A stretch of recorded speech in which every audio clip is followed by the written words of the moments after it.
What is going on, Hawks Nation? Welcome back to another episode of Hawks Fan TV. As always, I'm your host, AC, and I hope you guys are all having a great day out there so far. In today's episode, I will be giving my personal grade on this most recent draft class of Jalen Johnsn and Sharife Cooper, and I give this an A+, as you can see by the title. I know, spoiler alert, but let's just get that out the way right now. I give this an A+ for two main reasons. Number one, we drafted two of the best prospects, in my opinion, in the entire draft class,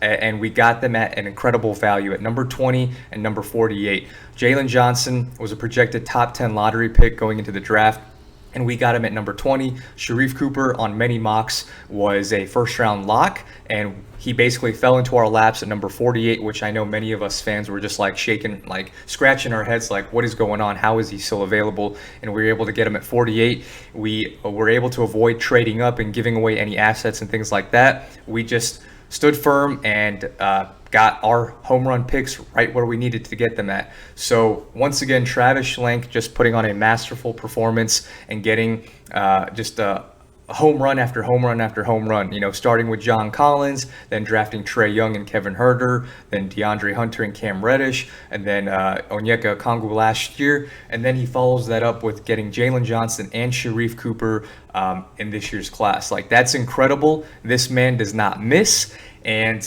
given his track record and how these players have panned out all these other years, I have high hopes and high expectations for Jalen Johnsn and Sharife Cooper in the long term. So yeah, I'm very excited about this draft class, and we're going to start with Jalen Johnsn first, okay? Now, let me roll you guys a clip of all you need to know about Jalen Johnsn and the type of player that he could be. And I'm sure if you guys are anything like myself, as soon as we drafted these players, we were frantically looking up all their highlights to see what they were capable of. And I'm sure you guys might have seen this clip. It was all over social media. But let me just introduce Jalen Johnsn to you Hawks fans, ladies and gentlemen. So right there, gets the defensive steal, gets out in transition, yams it.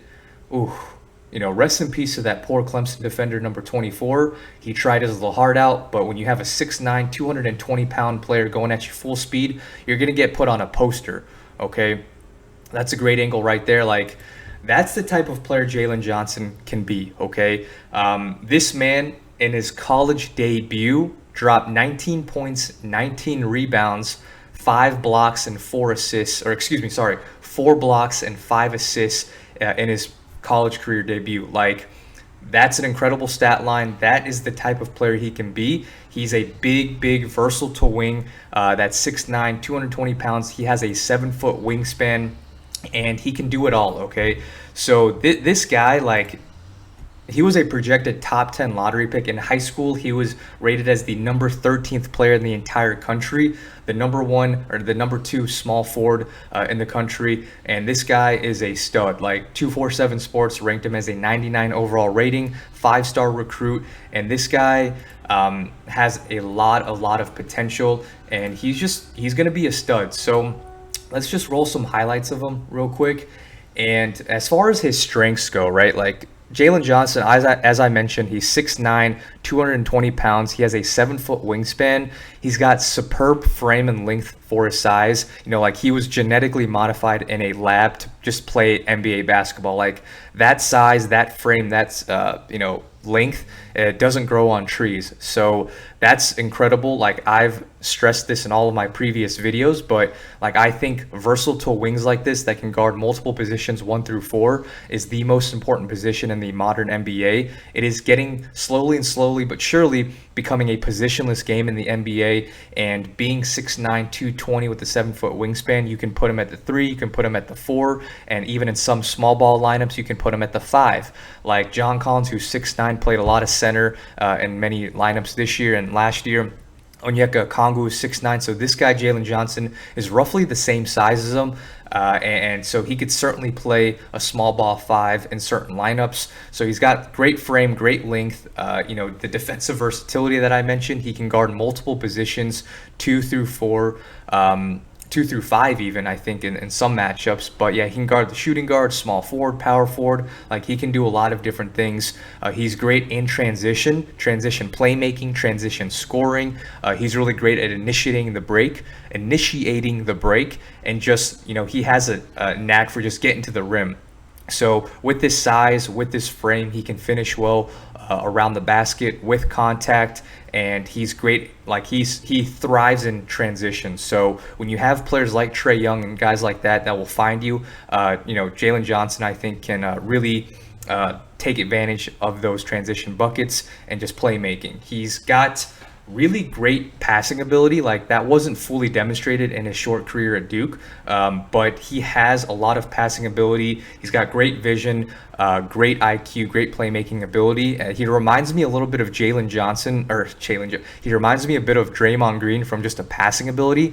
Given his size, there aren't many big men that 6'9", 6'10" that can pass the way he can do, and Draymond Green is a great example of that. And that's the type of playmaking that I think he's capable of at its peak.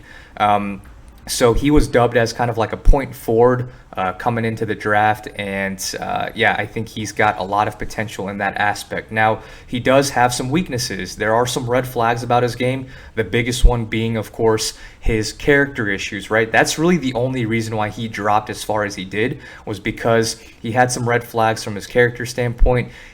In high school, he was a bit of a journeyman, played at multiple different high schools, and then in his senior year he transferred to IMG Academy, which is a big prep school in Florida, and he didn't even play a single game at IMG Academy. He ended up transferring back to one of his former high schools in Nicollet, and then he finished his high school career off there in Wisconsin. So that was never addressed publicly. Like that was always a big question mark. Maybe it was because he didn't get along with teammates or coaches, things like that. And the biggest thing was he doesn't handle adversity well. So when the going gets tough, maybe he takes the easy way out, as that was demonstrated in Duke, where he kind of opted out 13 games into the season. Now, of course, he was coming off an injury. Look at that pass right there. Look at that behind the back. That's the type of things that he's capable of from a playmaking standpoint. But yeah, so when it comes to his character issues, he opted out of Duke 13 games into the season. It was a crazy season. It was riddled by, the pandemic with COVID-19, and he also had an ankle injury that made him miss 4 games. So he was unable to find consistent minutes in the rotation at Duke, and he just wasn't able to find a groove. So that was the biggest thing. And being a top 5, top 10 lottery pick, I don't think GMs were willing to take the gamble on a player like that, given the limited sample size. So for those main reasons, I think that's why he fell so far. And we got basically a top 10 level talent at number 20, which is incredible. Another big thing is he's a little turnover prone. He averaged more turnovers than assists at Duke in his limited playing time. And of course, I think that is largely in part because he wasn't able to find a groove, get into a rhythm, and play consistent minutes. And those things can be polished up. So I'm not too worried about the turnovers. And the last thing is his jump shooting ability. Yes, he shot 44% from the three-point line at his freshman year in Duke, but he only took 18 attempts. So a very, very small sample size, but he was able to hit at a 44% rate. So the ability is there. The mechanics are there. Now, keep in mind, John Collins only took 1 3-point shot his entire career at Wake Forest, and now we know him to be a very reliable three-point shooter, 40% from the three-point line at the NBA level. So that's something that I think Jalen Johnsn can certainly develop, and I think that's going to, develop into his game more and more once he gets more coaching, professional shooting coaches helping with his mechanics and things like that. But the biggest thing, it's not so much his form and his mechanics. I think he can shoot it, but it's his hesitancy. He has a little bit of that Ben Simmons syndrome where he's a little afraid to shoot. Maybe he just doesn't trust his jump shot best, but he needs to build that confidence up to really stroke it from distance, and also just shoot a consistent mid-range jump shot as well. But again, given his size and being able to finish around the rim so well as he does, maybe we don't need him to be such an elite jump shooter, but it would help him and really make him reach his full potential if he is able to develop a consistent three-point shot, and at very, very worst become just a reliable 3-and-D type of player. But yeah, overall, I think this is a great pick. Number 20 for Jalen Johnsn is a home run hit. A lot of mocks had him going in the top 10. He was a consensus lottery pick even coming out of high school, because again, 6'9", 220, 7-foot wingspan. He's a freak athlete. Well, I wouldn't say freak athlete. He lacks a little bit of his explosiveness and first step. He's not like Aaron Gordon or John Collins where he can just jump out the gym, but he's built like a a man. Like he can do a lot of great things, and I give this an A+ rating. I love it.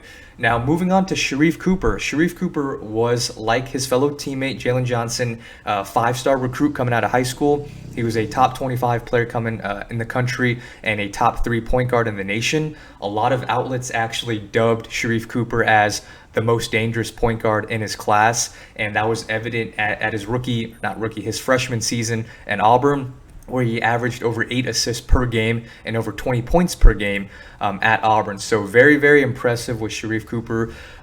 His strengths are pretty glaring, and that's his playmaking ability, right? His passing ability, and he's an elite playmaker. And with Sharife Cooper, like he's very much like Trey. Like his vision, his passing ability, and just his instinct for the game, his IQ is really great.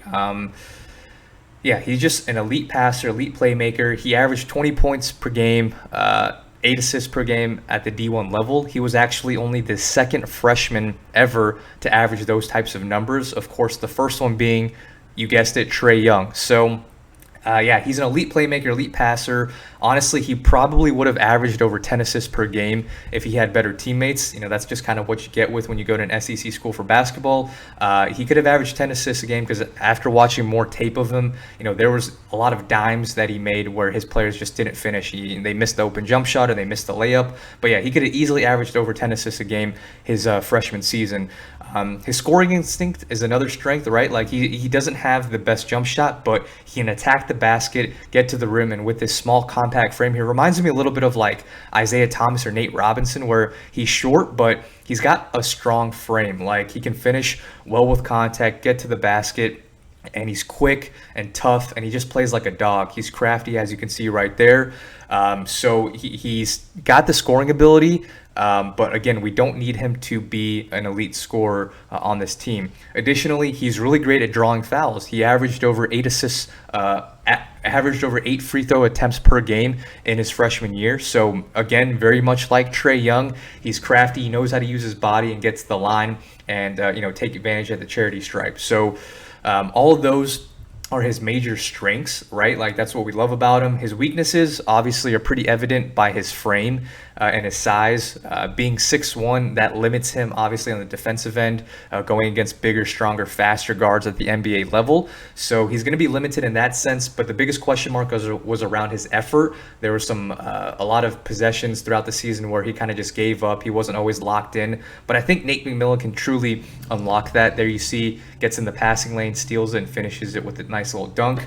So I think Nate McMillan can really unlock his potential from a defensive standpoint. Again, we don't need him to be a shutdown perimeter defender. He just needs to have effort and just be pesky, right? Poach the passing lanes, get little timely steals here and there, and just be a nuisance on the defensive end just by being pesky, like a pesky little mosquito, right? So that's his biggest weakness, and then also his lack of just jump shooting. He doesn't really have a mid-range game. His three-point shot isn't the best. It was honestly better in high school, and it looked like he kind of changed up his form in college. But again, these things can be taught. They can be fixed at the NBA level with elite coaching and professional shooting coaches. So I'm excited to see about that. And again, his size and length, 6'1". He only has a 6'2" wingspan, so it's not the best. So he's limited from just his stature, right? But again, we have Trey Young, who's 6'1", and when you have other pieces around him, the defensive issues aren't going to be as glaring as being on maybe a worse team where it's more evident. So I'm not too worried about his defensive ability. We just need him to have that effort, but his playmaking, his facilitating really counteract his defense, and it balances out. So I'm not too worried about that. Again, much like Jalen Johnsn, I don't expect Sharife to play a whole lot of minutes to really crack the rotation in year one, given the fact of how deep this team is, and especially with DeLon right now coming to the Atlanta Hawks, and maybe even possibly Lou Williams coming on a vet 1 year minimum. I don't know how many minutes they're going to be left for Sharife Cooper. So we'll see him, heavy doses of him in the G League. Of course, we'll see him in the preseason, the summer league, things like that. But again, we don't need him to make a day one impact. We just need him to be develop more and more, and so that way in years 2, 3, and 4 he can really take on that role as a primary backup point guard. So I'm really excited about Sharife Cooper. Again, first round talent that we were able to acquire in the second round. I'm super excited about both of these players. I give Sharife Cooper an A++, Jalen Johnsn A+, overall giving the draft class an A+ rating. And I think a lot of us Hawks fans are going to be very pleased at their performance over the course of the next 2-3 years. So yeah, that's really it for today's episode.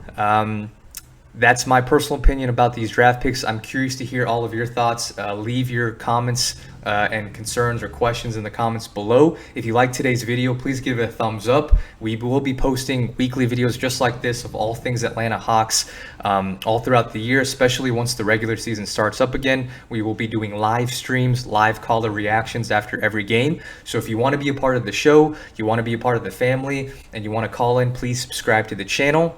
And also another big announcement is the HawksFanTV.com website is officially live, so please give that a check out.